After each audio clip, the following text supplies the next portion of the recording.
In today's video, we delve into a chilling story of love, betrayal, and murder, the case of a newlywed couple whose dream honeymoon in Fiji turned into a nightmare. A dream holiday in a beautiful place, a high-end lodge on a private island in Fiji. As far as the eye could see, the water was clear blue and the shores were white.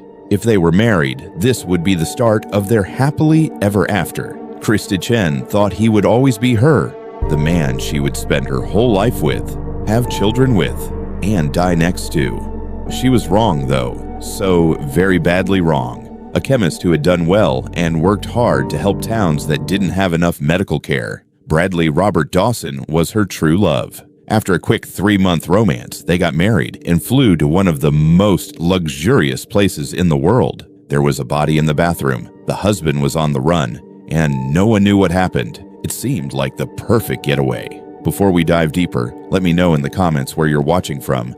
I always love hearing from viewers around the world. And if you're into true crime cases like this one, make sure to like, subscribe, and hit the bell so you never miss an upload. All right, let's get back to the case.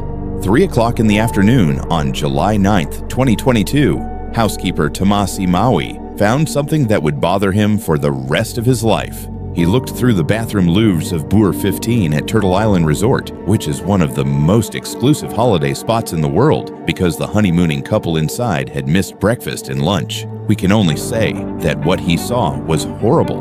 The bloody body of Christ, 36, was lying between the toilet and the wall. The cracked and broken lid of the toilet tray was lying nearby. The bathroom walls were covered in blood. The woman who had come to this haven 2 days before was no longer alive. She couldn't find her 38-year-old husband, Bradley Robert Dawson. He was gone at night, leaving behind his passport, more than $1,000 in cash, and Christie's credit cards. Killings and broken dreams of what should have been the best time of their lives were all that were left behind. However, this violent move was not an accident. Someone hadn't broken into their fancy house. The truth was a lot worse. The marriage was based on lies, control, and manipulation, and it ended in the worst kind of betrayal you can imagine. Krista Chen had made her whole life about helping other people. Growing up, she was always inspired to make the world a better place. It was a surprise that her journey started in the kitchen. She was a great pastry chef and ran Sweet as Pie Bakery in the Bonnie Bray neighborhood of Denver. There, she made beautiful desserts that made her customers happy. Jesus wanted to do more, though. She decided to go back to school to find a job that would really make a difference in people's lives. To become a chemist, she went to the University of Tennessee Health Science Center and studied with the same love she had for baking. The work she put in paid off. The Walters Kluwer Clinical Drug Information Award of Excellence in Clinical Communication was given to her in 2021 for her work on the social determinants of health in low-income places. It wasn't enough for her to just fill orders. She was interested in why it was hard for some groups to get health care and what could be done to assist them. Krista got a job as a chemist at Kroger in Memphis after she graduated. She was warm and friendly, and she really cared about her patients. She went out of her way to help them understand their medicines. During her free time, she took care of dogs and practiced for marathons to raise money for St. Jude Children's Hospital. At age 36, Krista had done well in life and was ready to fall in love. Since she had never been married, she had always hoped to find the right person for her.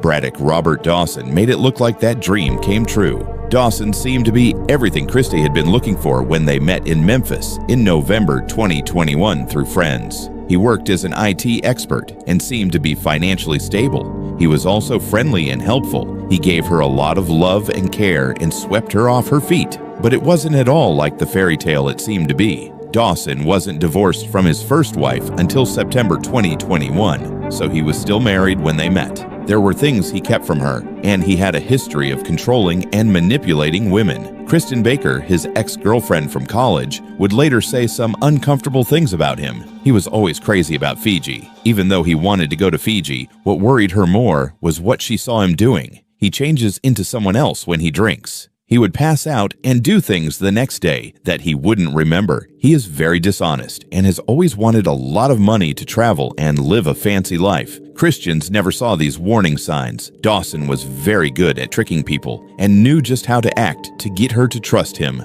People who were not in the relationship should have been worried about how fast it was moving. Dawson and her ex-husband got a divorce on January 11th, 2022. After just 37 days, on February 18th, 2022, he married Christe at the famous James Lee House in Memphis. This couple got married 3 months after they met. Friends of Christe were shocked at how quickly they became together. After the fact, her friend Ryan Weiss told People magazine, "Christe always wanted to get married, but I just wish I had asked more questions about who this guy was."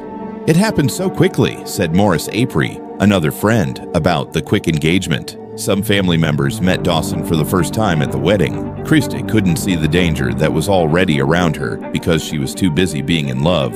The couple's dream vacation began 5 months after their wedding in February. Turtle Island Resort, a 500-acre private island in Fiji's Yasawa region that could only fit 14 couples at a time, was the height of luxury. The most expensive villas cost $3,500 a night, and the resort was used as the setting for the 1980 movie The Blue Lagoon. It was perfect for Christe's wedding. In one of the most beautiful places in the world, there are clear waters, clean beaches, and full privacy. On July 7th, 2022, the couple got to the resort and checked into Pier 15, a house on the water that was only a few steps from the beach. Everything looked great on the first day. They did things at the resort and enjoyed the beautiful scenery. They looked like the picture of happiness for newlyweds. Christe didn't know that Dawson had been to this island before, on his honeymoon with his ex-wife about 2 years before. The fight that killed Christe would start when this betrayal was made public. As with all days in heaven, July 8th, 2022 started out regular. The couple took advantage of the resort's amenities and loved the entertainment at the floating bar beach party that night. The facade started to crack as the night went on, though. The evening began in a good way. They went to the resort's famous floating bar beach party, where people sat on platforms over the clear lake with drinks in their hands and watched the sun go down over the Pacific. The mood was lovely, almost magical. As they talked, other couples told stories about their new marriages and their hopes for the future. There was a problem with the Dawsons, though. Christe learnt the terrible truth about Dawson's previous trip to the resort, which she had thought would be the perfect place for their honeymoon. That place had already been visited by him and his ex-wife on their holiday. She thought the romantic act was picked just for her, but it was really just a memory from the past. It was a lazy repeat of his first marriage. The hurt was very deep. In the end, hotel staff said that Christe looked clearly upset during the evening events. The happy bride, who had come the day before, had become a very different person. Other guests noticed that the newlyweds were clearly tense with each other. Instead of loving touches and sweet nothings whispered, there was cold space and angry words. People who were nearby heard them fighting at dinner in the resort's fancy restaurant. It turned into a battleground from a lovely meal with a view of the beautiful beaches. The other people at the table could tell the young bride was upset by the way she held herself and the tears she tried to hide.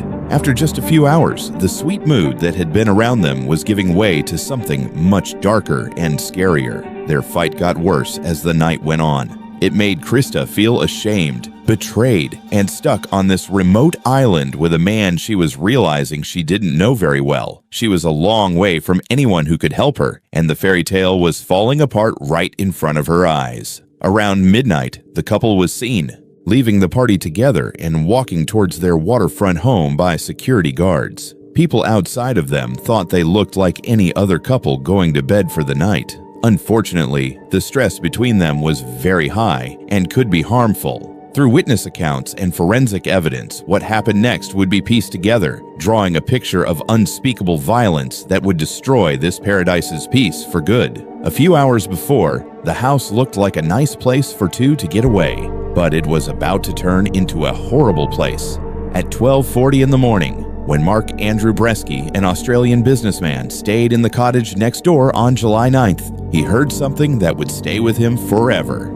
There was banging and screaming coming from the Dawsons' villa, and then there was quiet. The noises were angry and desperate. A person was in danger of dying. Some people in nearby Piers were woken up by the noise. People said they heard loud banging coming from Pier 15, like someone was inside drunk and couldn't control themselves. The banging was steady and repetitive, and it was scary. There was a loud scream that would stay with those who heard it forever as a sound of pure fear and pain. Then there was quiet. Even more scary than the screams was the silence. When a life ends in heaven, there is silence like that. As the other guests lay awake in their beds, their hearts were racing as they thought about what they had just seen. However, none of them could have thought the horrible events that had just happened just a few meters away from their fancy rooms. It was a fight for Christy Chen's life in Bureau 15. The fight that began because he lied about the resort got worse faster than she could have imagined. Dawson was so mad that he was being violent and his hands were on guns. The brutal murder happened in the bathroom that was meant to be part of their honeymoon suite. The attack was long-lasting and very bad. Dawson hit his new wife over the head with the toilet and used the lid of the toilet as a weapon. All of a sudden, that must have seemed like forever. Christ went through unbearable pain and fear. In response, she fought. The wounds on her body showed that she tried to fight back, but his anger was too much for her. Around 2:00 a.m., security guards saw Dawson by himself on the beach while Christy was dying in their bathroom. When he got to the lodge with his new bride, the man was now by himself and getting ready to leave the scene of a terrible crime. As his wife's body got cold, he was already making plans to get away. After they got married, the paradise that had welcomed them would become the scene of one of the most shocking killings in Fiji's history. What Dawson did after the murder showed how planned and cold-blooded his crime was. He was already planning his escape, while Krista's body lay bloody and broken in their bathroom. This showed how methodical and cruel he really was. He walked through their house like he was on a mission, stepping over the body of his wife to get what he needed. He took his passport, which is the most important thing for flying internationally. Over $1,000 was given to him in cash, which was meant to pay for the rest of their dream honeymoon. Most cruelly, he took Christy's credit cards and planned to use the money from his dead wife to pay for his escape. Dawson was smart, though. He was careful not to leave behind anything that could be used to track him because he knew about current tracking technology. He forgot to bring his GPS watch with him on the trip, which had been keeping track of his workouts. His phone was left behind, along with its location services and digital trace. The man wasn't acting like he was scared. The flight was planned and thought out. Dawson went to the beach while the other people at the lodge slept, not knowing what terrible things had just happened. Turtle Island Resort's remoteness, which made it such a private and exclusive spot, now worked in his favor. There were no police posts or short-term aid for miles. During the day, guests could use the kayaks that the lodge kept on the beach. At night, Dawson pulled one of these boats into the water. The seas that looked so pretty and friendly when they first got there were now his way to freedom. In the dark, the boat trip to nearby Matakawalevu Island was dangerous. Even in this mostly safe place, the Pacific Ocean could be dangerous for a kayaker who has never been there before, but his need to move drove him on. The paddle strokes moved him farther away from where he did wrong and towards release, which he hoped would come. He was on the run for 36 hours and Christy's body wasn't found. During those 36 hours, he thought he got away with murder because Turtle Island Resort was so remote, it was hard for people to get to, which was now hurting the probe. There was no way to immediately call the police or send out a quick reaction team. When Dawson was free, he probably thought he had done the perfect act. He was a long way from home and in a place where he thought he could hide.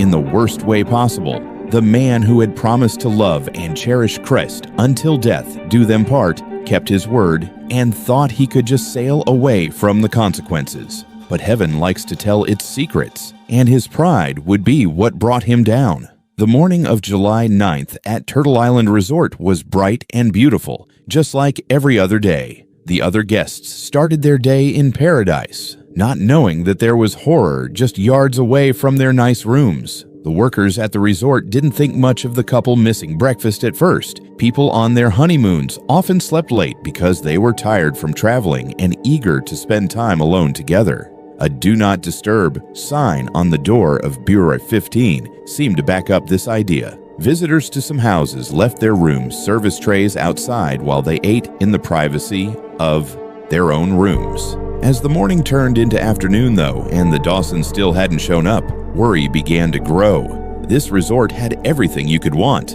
and there were planned events for everyone. It became clear that the newlyweds weren't there. As lunchtime passed and the couple still wasn't there, the lodge manager was in a tough spot. The Do Not Disturb sign was still up because the exclusive resort didn't want to wake up the honeymooners. Turtle Island cared a lot about its guests' privacy, but something didn't seem right. The boss talked to other employees. Anyone seen the Dawsons? The night before, security guards said they saw them leave the beach party, but no one has seen them since.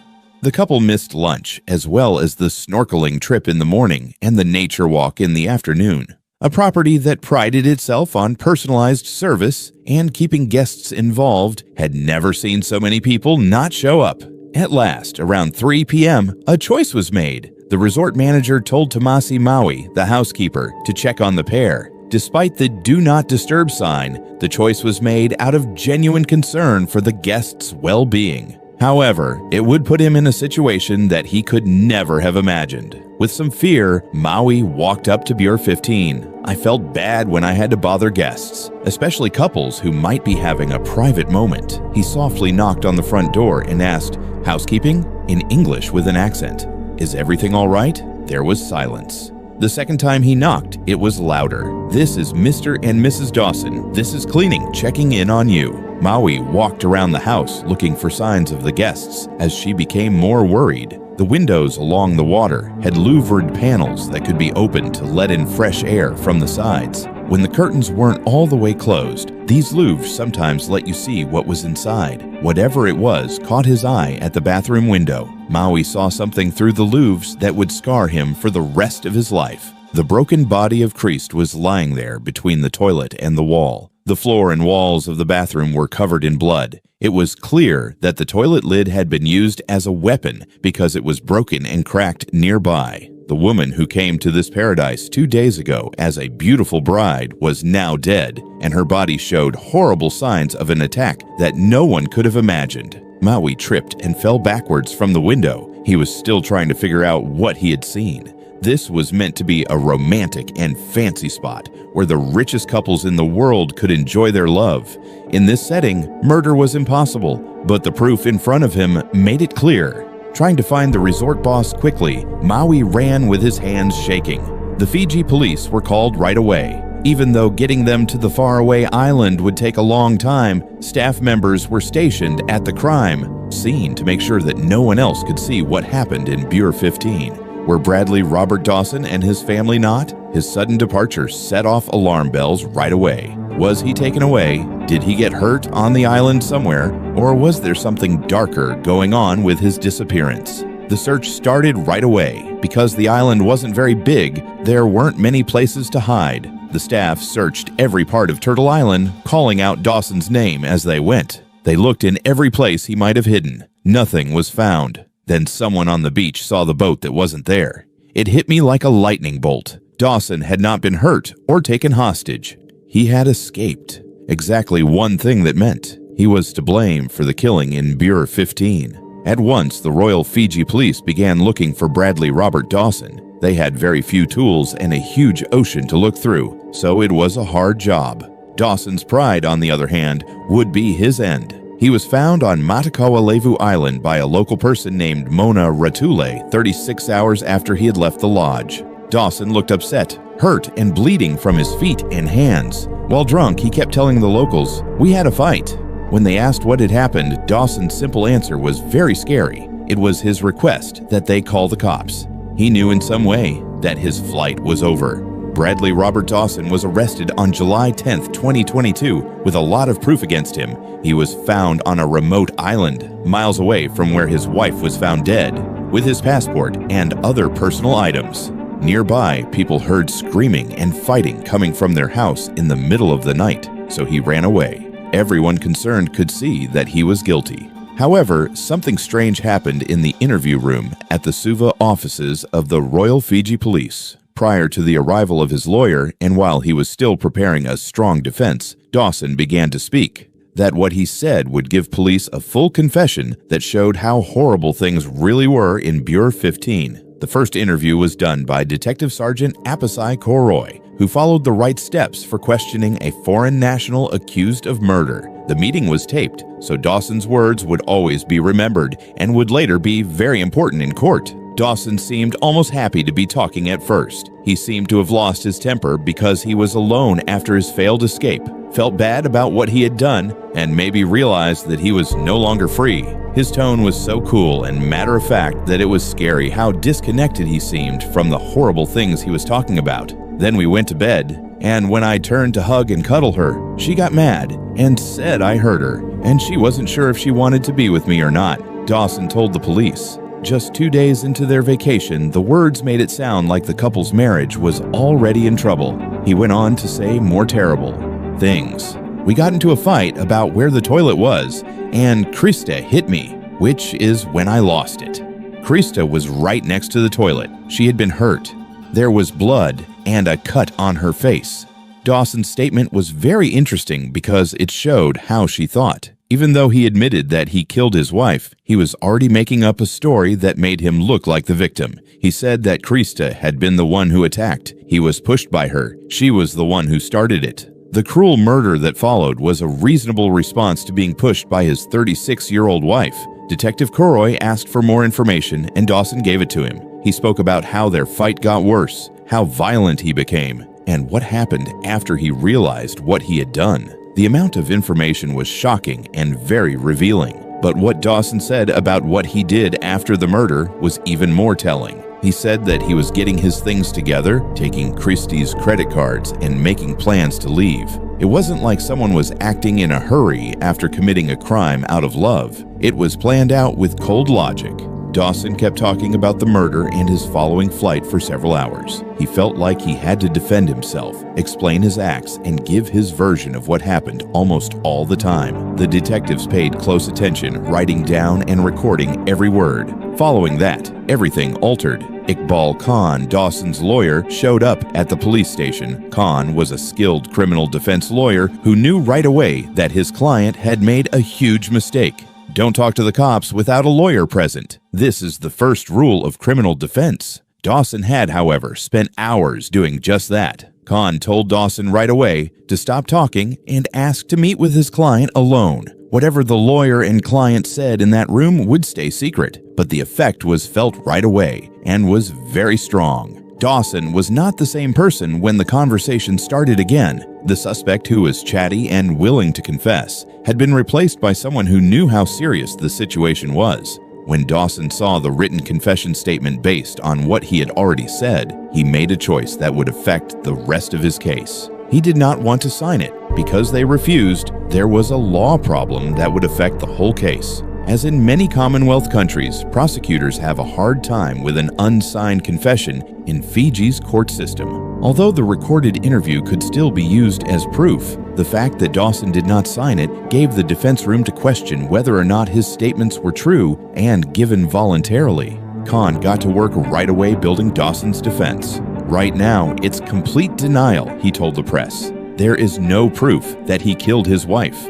As it stands, there's nothing that links him to the crime. This was a strong statement, considering how Dawson was arrested and the recorded confession, but it showed that the defense would question every part of the prosecution's case. The change was truly amazing. The man who had admitted crime in great detail just hours before was now saying he was completely innocent. The confession that looked like a big step forward in the case turned out to be a piece of evidence that would be fought over for 2.5 years. Nevertheless, the harm was finished. Prosecutors were able to prove Dawson's guilt based on the words he spoke on tape before he fully understood what he was saying. His reluctance to sign the statement could cause problems with the law, but it couldn't change the fact that he had spoken out loud about killing his wife. The terrible truth about Krista's last moments was revealed by Dr. Avakali Made's autopsy. She died from a serious brain injury that was caused by several blows to the head. There were deep cuts and bruises all over her face and body, serious swelling around her eyes and mouth, a large wound on her back above several smaller ones, and cuts and bruises all over her right arm. Krista's injuries were so bad that her body could not be embalmed so that it could be sent to the United States. because she had to be burned in Fiji. Her parents couldn't have a proper funeral and burial in their home country. Even though it looked like he admitted it, Dawson pleaded not guilty to murder charges from his jail cell. He told reporters, "We never had any physical arguments in our relationship, and she was my everything." His defense team, which was led by Iqbal Khan at first and then by Anil Prasad later, said that Krista's death was an accident because she fell while drunk. However, there was a lot of proof against Dawson. There was forensic proof from the crime scene, witness statements about the sounds of violence, and most importantly, his own words about how he killed Christie. Dawson was locked up in Fiji for more than 2 years while he waited for his trial. He was not allowed to post bail while the case moved slowly through the court system. The last time Bradley Robert Dawson saw justice was in Lautoka High Court in December 2024. 14 witnesses testified against him during the 8-day hearing, and each piece of evidence added to the strong case against him. Dawson decided not to defend himself in court and did not call any witnesses. There was a lot of proof. Witnesses said they could hear fighting coming from their house. The attack was very violent. The suspect ran away with his passport and money, and he himself told the police that he lost control and hurt Christ. Justice Riaz Hamza carefully took apart the defense's idea of an accident. The judge said that Dawson's being found with his ID and other things on him showed that he had planned to flee. He said, "For the above reasons, I do not believe the defense's version, and I reject that version." Bradley Robert Dawson was found guilty of murder on December 12, 2024. Justice Hamza said, "Having looked at all the evidence, I believe the prosecution has proven beyond a reasonable doubt that the accused is guilty of murder. Christe's parents, Tao Chen and Xiao Wei Liu, lost their only child in the worst way possible. They gave victim impact statements at the sentencing meeting on February 11, 2025, that showed how terrible the crime had been for them. According to Tao Chen, she was his only child, his little girl, and the reason he lived. Finding meaning in a life that feels empty every day since her death has been hard. Krista's mother gave a harsh speech against the man who killed her daughter. No mother should have to know this is how her daughter's life ended, and by the hands of the very person who swore to love, honor, and cherish her. I only hope that the rest of your life is sad, lonely, and full of pain. It's horrible what you did to her in her last moments, and I hope it stays with you." Justice Hamza gave Bradley Robert Dawson a life sentence with at least 18 years of jail time before he could be considered for parole. Dawson will be able to get out of jail on parole in 2043. He is 63 years old. Christiance Chen, on the other hand, will never reach her 37th birthday, have children, or keep working to help people in underserved areas get medical care.